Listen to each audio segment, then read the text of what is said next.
Hello, hello, good to see you. You get fairy dust, I get fairy dust, little Emily gets fairy dust. Okay, it's time for another lesson from Keeping Up with the Kardashians, and we're on season 2, episode 1. And the shit that has gone down is that Kim, Kourtney, and Khloe were reading shit from Scott's phone that was highly suspect. And so if you're interested in the aftermath of that, check out the previous video on this playlist. But now we're at the point, so she's like, fuck this. Like, she talked to him once and then didn't talk to him again, went to Mexico, came back. And now she's at home on the sofa listening to his voicemails, and Kourtney's saying like she wants to talk to them, and Khloe's like, no, that's not a great idea, blah, blah, blah. So let's listen into some of Scott's messages. So watch this clip. New message. No, just call me back. Are you joking? Everything is not what it seems. I promise you. Please, I love you. Call me. New message. I love you. You're crazy. Okay, I have some things to say. I've got words, believe it or not. Okay, the first thing he says is, everything is not what it seems. Like, is there another straight up gaslighting sentence? Like, is there a better one than that I'm not aware of? Everything is not what it seems. Everything is not what it seems. That is a red flag on two fronts. Number one is go back to sleep, pay no attention to the man behind the corner, just forget about this. Everything is not what it seems. So just the dynamic of it is like, shh, shh, shh, shh, go back to sleep. Don't worry about this. Let's get back to what we've been doing. Let's get back to the status quo. We'll just move right past this. No. So number one, red flag. Number two is everything is not what it seems. Are you a magician? Like, unless you're a magician, a full-blown like Vegas, magician, we're done. Like, that's gaslighting. Like, I don't want a magician. I want to be with people. I talked about this last time. It's like, there's always this concern for proving the cheating. Like, I don't need that. Like, if you're doing suspicious behavior, that's enough for me. Like, I don't need to be around people who are doing suspicious behavior. Like, ew, disgusting, gross. No, thank you.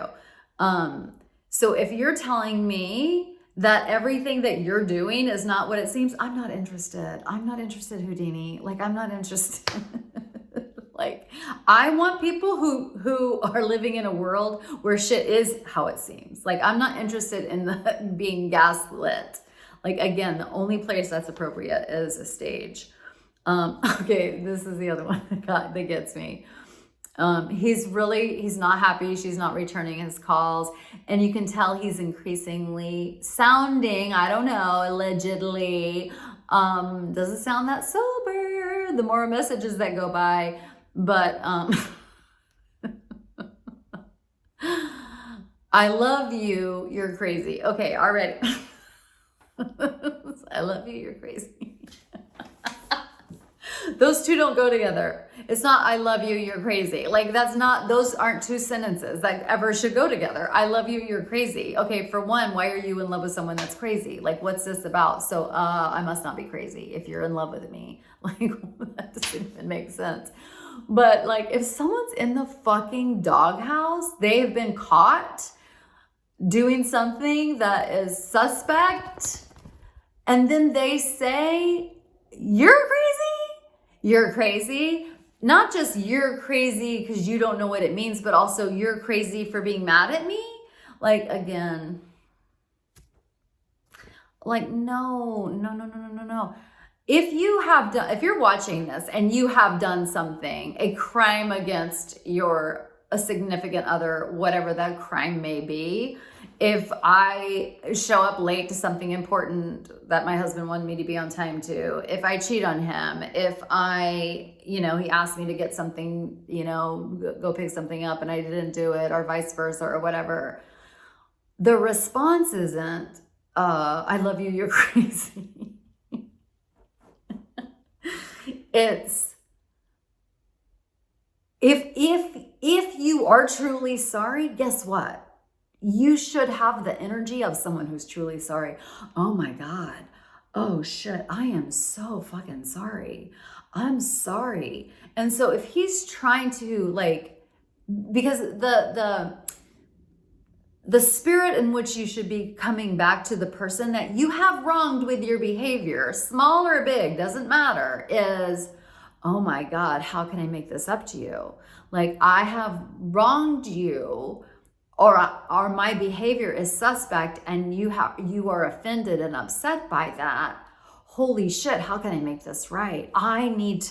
What do I need to do to get us back to a really good place? That's on me now, whatever that is. I'm, an apology. But again, an amends is, I'm not interested in apologies, really. I'm interested in amends. So I don't need words. I'm sorry. I need, how are you going to make that shit up to me? Like, how are you going to, because you need to get my trust back to a place where I don't have to worry about our relationship anymore. Like, I want to get back to like thinking everything, not only thinking, but experiencing a reciprocal relationship where everything is great. So if you have wronged me and you come to me with anything other than, oh my God, I am so sorry. How can I make this right? How can I correct this? What can I do to make this up to you? I'm not interested because it's ruined. Like, it's already, like, you got to make it up to me so we can get back to, that's a healthy relationship. A healthy relationship isn't one in which we don't make mistakes. We will make mistakes. We will fuck up. And sometimes we actually really hurt the other person, intentionally or not intentionally. Sometimes we do. And in order to get the relationship back on track, the one who did the hurting has to make amends to get us reset back to health. Like, the computer needs to be rebooted, and how you get the relationship computer to be rebooted is an amends, making it right. So the spirit in which he's talking, you're crazy, as opposed to, holy shit, whatever it takes, bitch. Like, what? Okay, he shouldn't call her bitch. We get to call ourselves bitches if we want. But whatever it takes, I'm gonna do it. Like, I'm gonna show you. And also, like, if you're apologizing to me, I don't want to hear that you're drinking. Like, I don't, like, no, like, if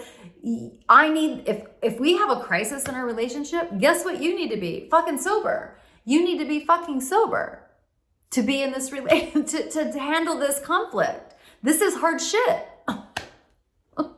I need you sober. And if you're not sober, you're not interested in fixing our relationship. I need to be sober. I may be upset, but I gotta be sober because for me, sobriety is all about sober thinking. I want to have my thinking clear. And the only way that I can solve a problem to the best of my ability is if my thinking is clear. And so if you fucked up and you're coming to me intoxicated and not, like, strategizing, problem solving that you want to get back with me, again, that's not a good look. It's just not. Okay. Now it's time to take a look at another clip. So watch this. Who's your wife that's in your phone? Some girl that I dated in high school. Okay. First of all, she says, who is your wife? And he says, oh, that's just some girl, my friend from high school. I'm like, oh, cool. Oh, that's cute. You used to call each other like husband and wife in high school. That's so cute. Show me your yearbook. Can I see your yearbook? Let me see how you wrote to each other, dear husband, dear wife. Let me check that out. I need some evidence now. I'm writing a book. Maybe by the time you watch this, it'll already be out, but it'll be out in the first week of December. But trust is two things. It's a leap of faith and it's detective work, according to experts. And so the leap of faith is I'm trusting you. But when shit contradicts our trust, I'm going to go ahead and need some detective work. So go ahead and show me, I totally believe what you're saying, but go ahead and show me the behavior that you're talking about. I'd like to see that. I'm only saying this because he said that's a girl he went to high school with. If I feel betrayed, and of course I'm also getting messages from another family member that this is very sketchy, like I'm gonna need to have this unsketched in my mind so I can get back to fully loving you so I don't have to. Life is fucking hard. Life is fucking hard. And you know what I don't need to have? Thoughts about you doing some bullshit on your phone. And so help me take that away by showing me your behavior. So show me if what you're saying is true, great. And you know what? You don't have to do this on the first try, but on the third try, let's go ahead and see some evidence. Let me pull out the yearbook.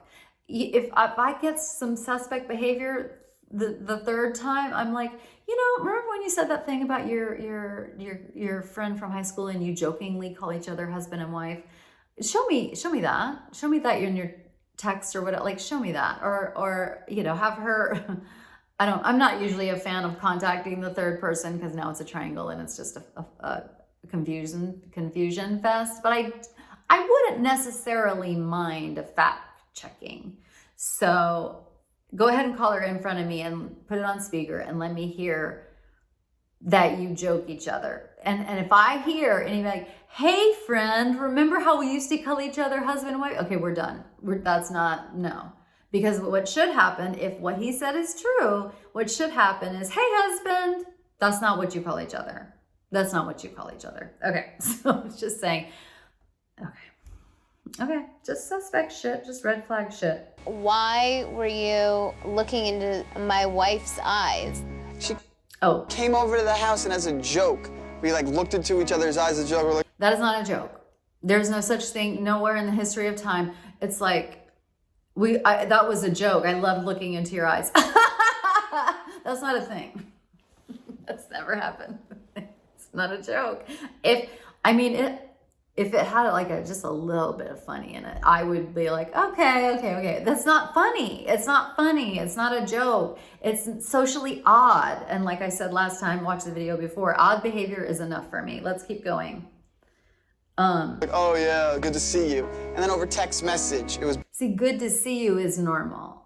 It was great looking into your eyes is not normal. For a friend, only somebody that you're romantically, socially, that's not language we socially use. And if we do, it's just odd. And if you use it, that's fine. Just know that it's odd to other people's ears. Okay, here we go. it was back and forth like, oh, so good to look in your eyes. Okay, well, that's inappropriate.